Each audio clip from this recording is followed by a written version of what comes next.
Greetings, YouTube.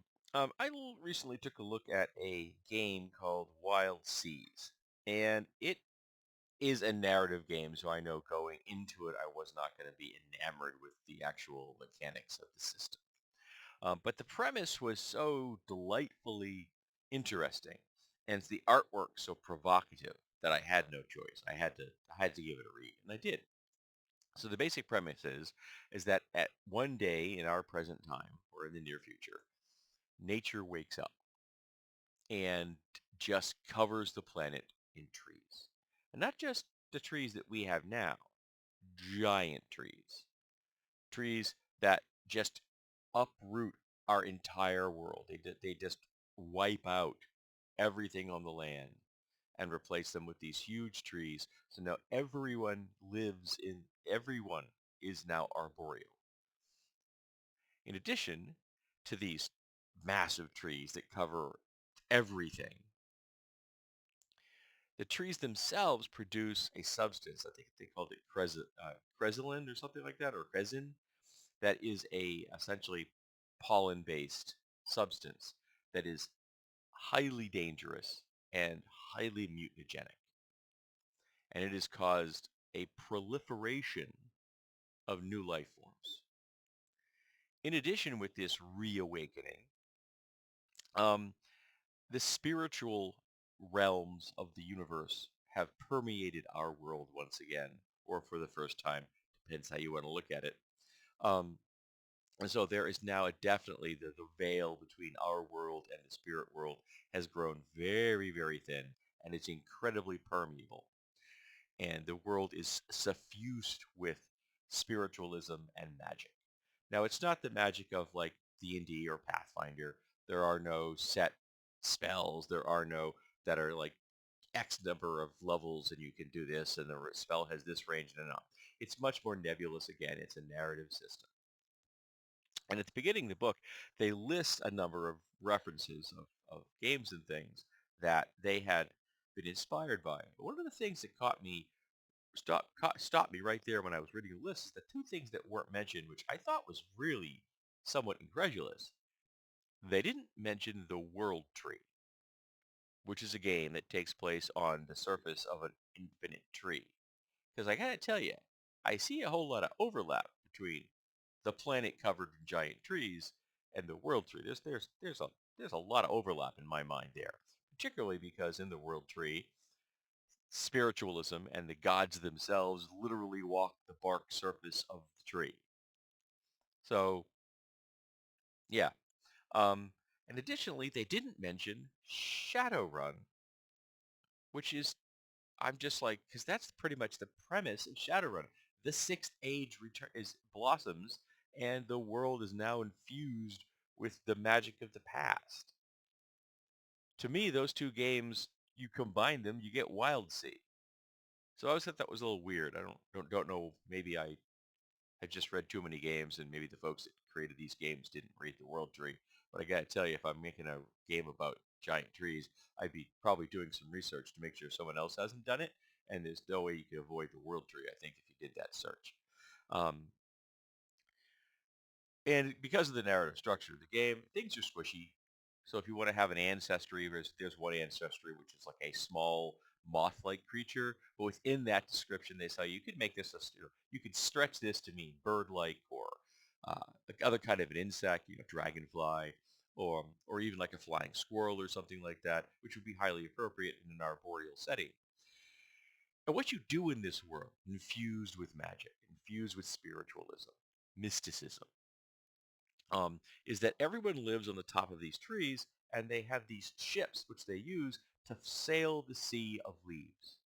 So they're literally moving across the foliage like an ocean with ships that some which have chainsaws that cut their way through and they push them way through with, you know, and some with are biological with like tentacles that just pull them through on the surface. I think I kind of like the biological ones myself. So everyone is considered to be a member of a crew. You are not playing an individual just wandering around the trees. That's highly dangerous. There are lots of predators. There's that chemical I mentioned. So everyone is a member of a crew, and your position on the crew is your character class. That is your career. Whatever posting you have on the ship, that is what.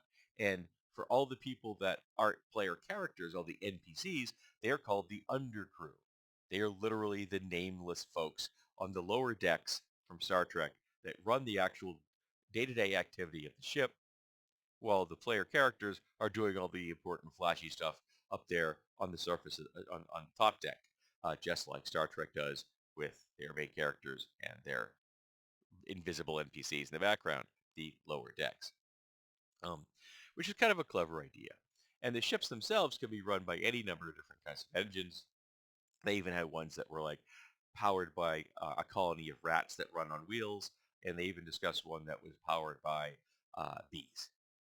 So again, a very nebulous kind of game, and your ancestries can be very, very unusual. You can play a colony of hive mind spiders that live inside a skin suit.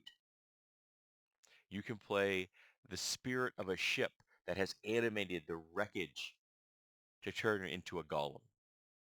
You can play a person spirit who has infused a physical object, and that physical object is them. And so long as it is in the, they use it to possess a person, and then that is who they are. So very, again, very, very mystical. Lots of mysticism in the game. You can have a pet cat that's half ghost. There is an instrument in the game that can only be played when you have a person is playing one part and a ghost playing the other. So again, the veil between the worlds is very permeable. Um, so if that setting sounds something interesting to you and excited interesting to me, uh, I definitely suggest you look at Wildsea. If you don't like that narrative structure, I am not a fan. I think it would be not be that difficult to convert this over to like Pathfinder First Edition or Radiance, or any other system that has more crunch, that is a more traditional kind of GM player character relationship with a bit more structure to it than what a narrative game gives you, which is not as much structure. It's much more, again, narrative games tend to be very squishy. I prefer a little more scaffolding in my gaming systems. Um, I will say one thing that did stop me dead in my tracks, and that is when they were discussing what their game master is called in this game. Now remember, I knew going in it was a narrative game. I wasn't going to be enamored with the system. I prepared myself. I was trying not to be overly critical of it because again, it's not my thing. I know it's not my thing. If somebody wants to do their thing, cool. I was really interested in the setting. Um, but they called their GM, the person that runs the game, the Firefly. And I'm sitting in the cafeteria with my phone, reading this before work, which is what I do every day. Listen to music, listen to blues and jazz, sit there looking at my phone, reading gaming books, just kind of getting myself in a as calm a state as I can before I go out there to the chaos that is my job.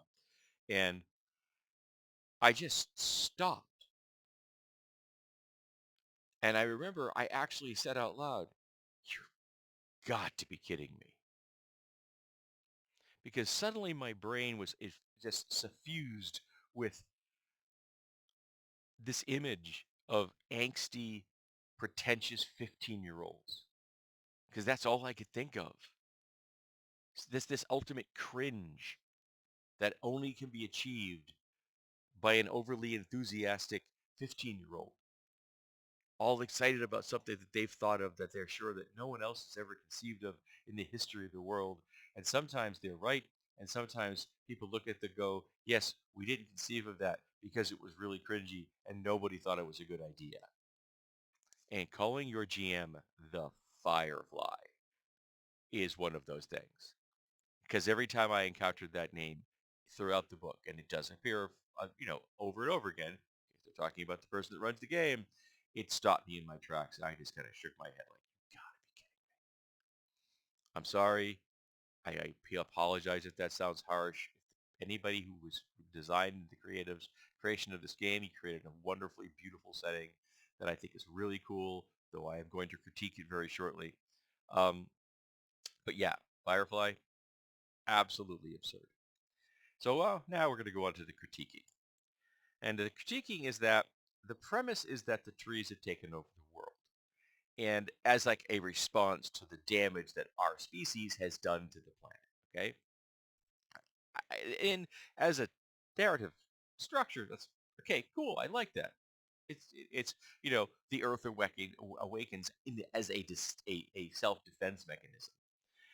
But when you do that, the concept is going to be that you're doing this to preserve yourself, to protect what you have from further destruction, right? That's not what happens here. What happens here is that the trees, the verdancy as they call it, wipes out all of the ecosystems that exist on the land in preference to giant trees, whether they're conifers or deciduous, whether it's, you know, the North American type of a forest or it's the jungles of South America or the wildest aspects of jungles in Africa or Malaysia or anywhere else. They take over and they wipe out deserts and savannas and prairies. They're just gone.